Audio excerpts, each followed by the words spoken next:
a través de toda la historia de la iglesia hasta el siglo XIX, los creyentes habían creído prácticamente en unanimidad que el Señor Jesucristo habría de regresar una sola vez a la tierra y que en ese momento la iglesia sería arrebatada para encontrarse con su Señor.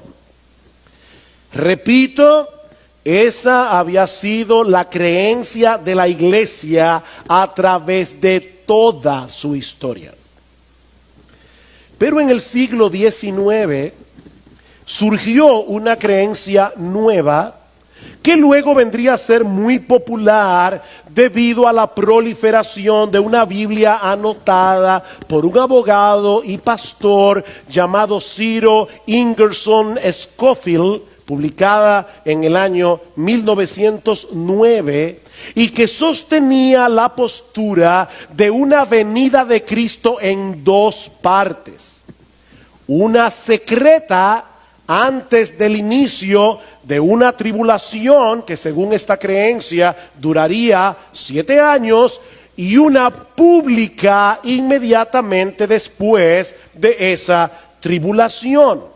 En esa primera parte de la segunda venida, la parte secreta, la iglesia sería arrebatada para no pasar por la gran tribulación, mientras que en la segunda etapa de la segunda venida habría de ocurrir todo lo que hemos estudiado hoy en el discurso del Monte de los Olivos.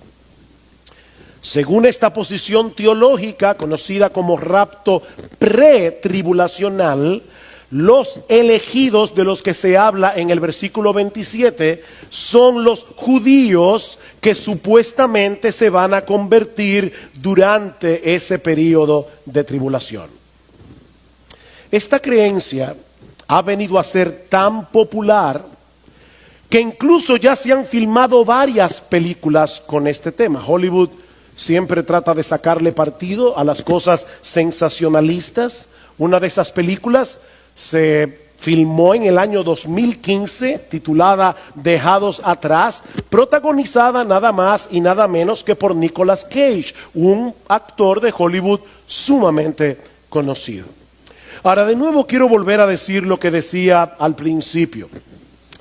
Mis hermanos, yo no quiero generar controversias innecesarias con este mensaje, y mucho menos ser ofensivo con todos aquellos que creen en una segunda venida en dos etapas y en un rapto pre-tribulacional. De hecho, nosotros mismos venimos de esa tradición. Eso creía nuestra iglesia hace muchos años atrás, porque eso fue lo que aprendimos en la iglesia donde conocimos al Señor hace 40 años. Sin embargo, creemos que la evidencia del Nuevo Testamento apunta hacia la segunda venida como un solo evento en el que la iglesia, formada por judíos y gentiles que han creído en Cristo, saldrán al encuentro de su Señor, mientras que los incrédulos recibirán juicio y condenación. Considerar primero Primera Tesalonicenses capítulo 4, comenzando en el versículo 13, donde Pablo escribe estas palabras: pero no queremos, hermanos, que ignoréis acerca de los que duermen, para que no os entristezcáis como lo hacen los demás que no tienen esperanza. Porque si creemos que Jesús murió y resucitó, así también Dios traerá con él a los que durmieron en Jesús. Por lo cual os decimos esto por la palabra del Señor, que nosotros los que estemos vivos y que permanezcamos hasta la venida del Señor, no precederemos a los que durmieron. Pues el Señor mismo descenderá del cielo con voz de mando, con voz de arcángel y con la trompeta de Dios, y los muertos en Cristo se levantarán primero. Entonces nosotros los que estemos vivos y que permanezcamos seremos arrebatados juntamente con ellos en las nubes al encuentro del Señor en el aire, y así estaremos con el Señor siempre. Por tanto, confortaos unos a otros con estas palabras. Eso es lo que acabo de leer aquí, es lo que Pablo enseña sobre lo que popularmente se le llama el rapto. Se refiere el rapto a la venida de Jesús y ese encuentro con Él en el cielo y los santos. Yo pienso que hay mucha mala información o confusión sobre este evento, pero hay ciertas cosas que debemos entender plenamente sobre el rapto. Lo primero que Jesús nos enseña aquí es en su regreso, este será visible. Será un regreso corporal y será en triunfo.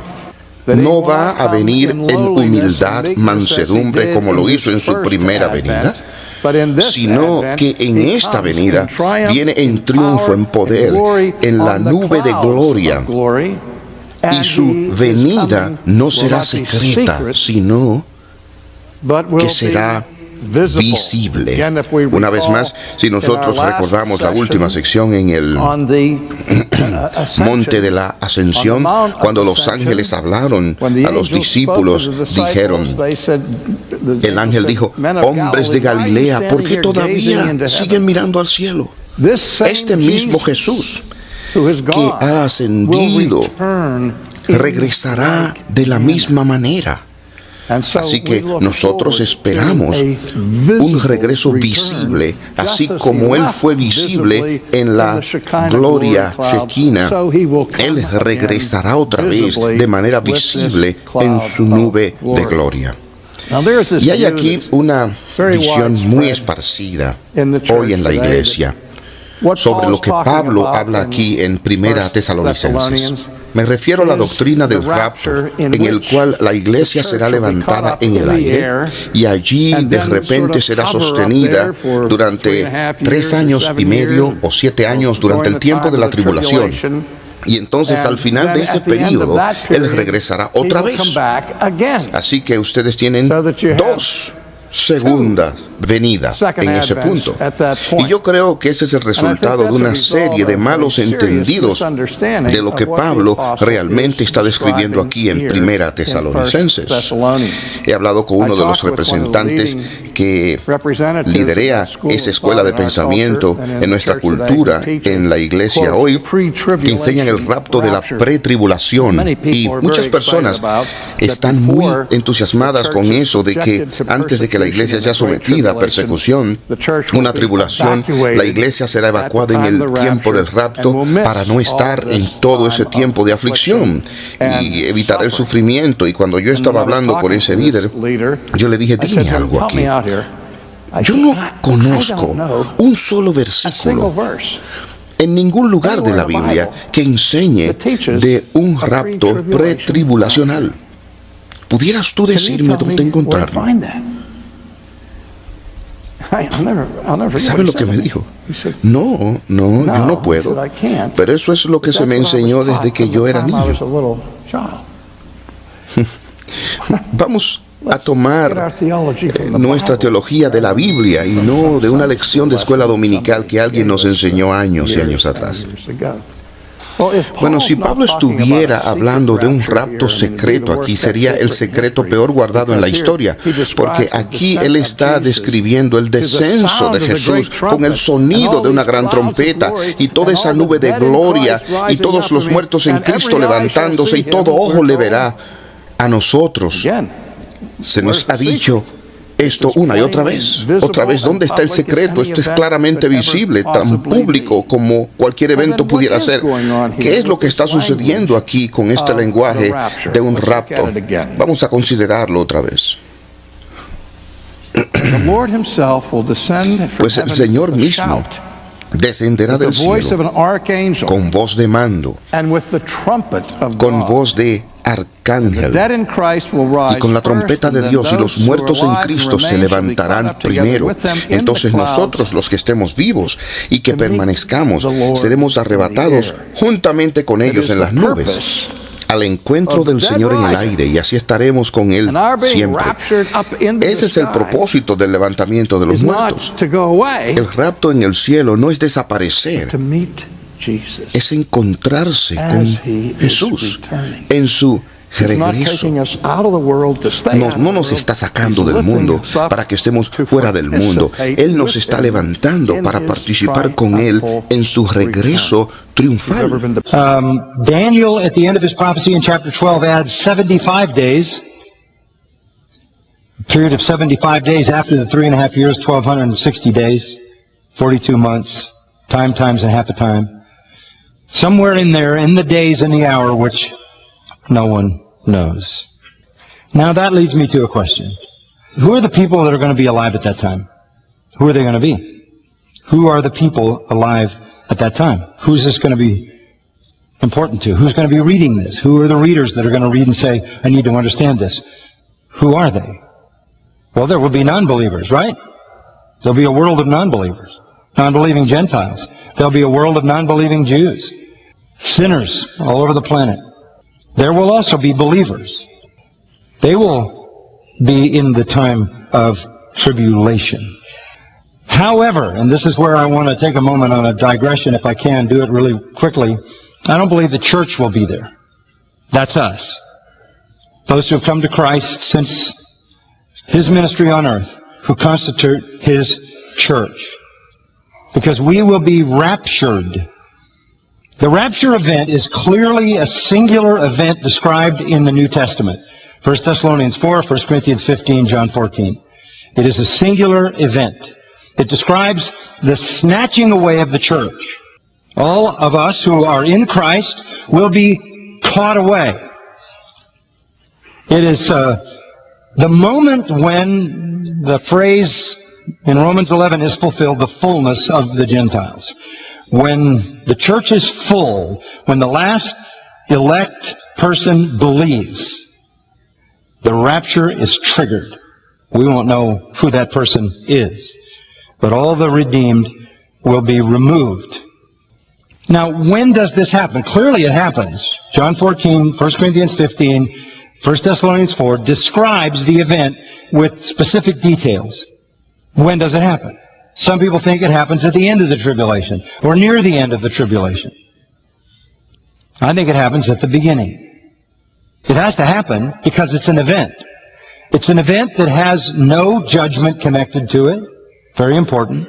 There's no word of judgment in any of those things. That's why our hope is called a blessed hope. So why do I think it happens at the beginning of the tribulation? I'm going to give you a few answers quickly.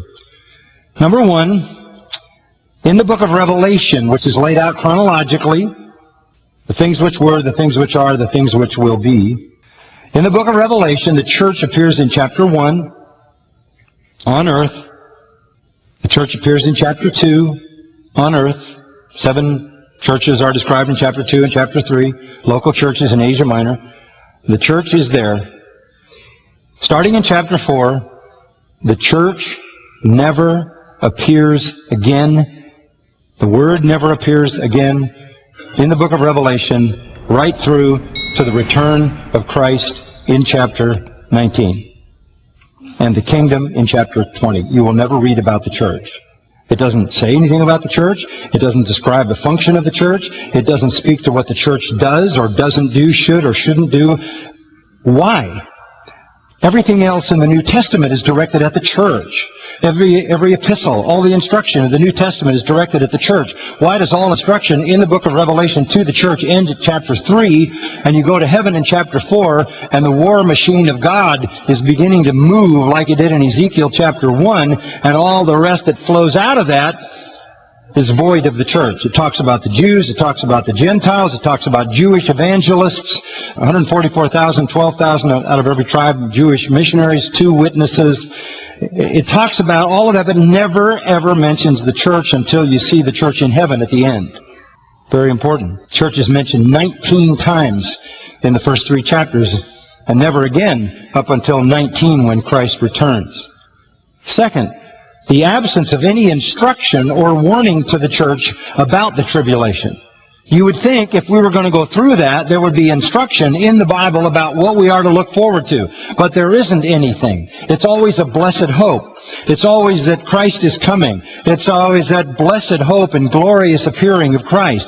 We're looking for Christ. We're not looking for Antichrist. It's the blessed hope.